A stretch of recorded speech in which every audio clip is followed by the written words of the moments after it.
Moja ya huu mkutano nimealikwa na hawa wadau wa usafirishaji bandarini, na tunafahamu kwamba bandari ndio moyo wa uchumi wa Tanzania, kama tunavyosema kwamba karibuni 40% ya makusanyo ya kodi yanapatikana pale.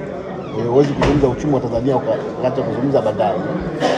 Lakini pia bandari ya Dar es Salaam ndio taasisi ya serikali ambayo imepiga hatua kubwa katika utekelezaji wa miradi kwa utaratibu wa ubia.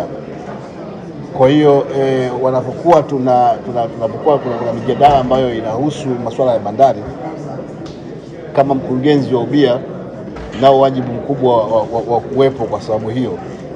Lakini pia wawekezaji hawa wanayo maoni yao kuhusiana na masuala mazima ya ufanisi wa bandari. Kwa hiyo nilichozungumza pale, nilimwambia kwamba wasisubiri serikali itoe matangazo ya kwamba tunatafuta kampuni ya kufanya mradi fulani, na badala yake wao waseme hicho wanachokiona, walete proposal, kwa sababu sheria inamruhusu mwekezaji kuleta andiko lake, kuinitiate mradi. Kwa sheria ya ubia ya Tanzania inaruhusu mwekezaji kuleta yeye proposal, kuinitiate yeye mradi. Sekta ya uchukuzi, bandari, kuunganisha na reli na barabara, inatoa mchango mkubwa sana kwenye uchumi wetu, lakini pia kwa uchumi wa nchi jirani. Mfano moja niliotoa tu ni kwamba barabara na reli zisipofanya kazi na bandari zisipofanya kazi, biashara inasimama, kwa sababu mahitaji yetu kutoka nje hayatakuja, na tunachozalisha kupeleka kwenye masoko hakitafika kinakotakiwa.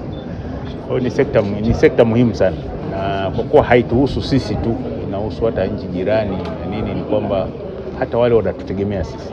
Nia kubwa ya mazungumzo haya ambayo tunasema mwanzishaji ni serikali. Nataka serikali ishirikiane na wadau, watakuja na wawekezaji, ili kwa pamoja tuweze kufikia malengo. Shukrani sana.